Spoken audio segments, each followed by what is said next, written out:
एक समय की बात है। एक घने जंगल में राज नाम का एक शक्तिशाली बाघ रहता था। राज को जंगल का राजा कहा जाता था क्योंकि वह मजबूत, भयंकर और चतुर था।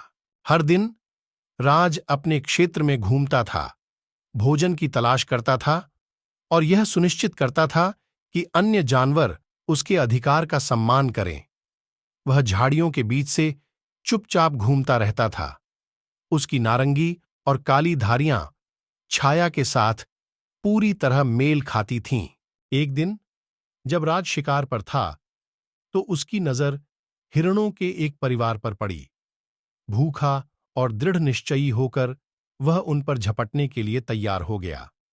लेकिन जैसे जैसे वह करीब आया, उसे इस परिवार के बारे में कुछ अलग नजर आया। वे भय से कांपते हुए एक दूसरे से लिपटे हुए थे। राज उनके व्यवहार के बारे में जानने को उत्सुक होकर रुक गया। उसने हमेशा शिकार को घबराकर भागते देखा था, लेकिन ये हिरण अलग लग रहे थे। उन्होंने उसकी ओर याचना भरी निगाहों से देखा, भय से नहीं बल्कि दुख से।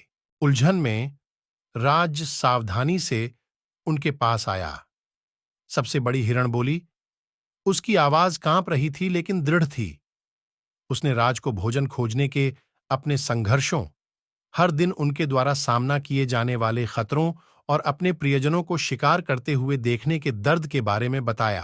राज ने ध्यान से सुना, अपने दिल में एक अजीब सी कसक महसूस की। पहली बार उसने जंगल को उसके शिकार की नजर से देखा। उसे एहसास हुआ कि उसकी ताकत और शक्ति का उपयोग न केवल शिकार के लिए किया जा सकता है, बल्कि उन लोगों की रक्षा के लिए भी किया जा सकता है जो कमजोर हैं।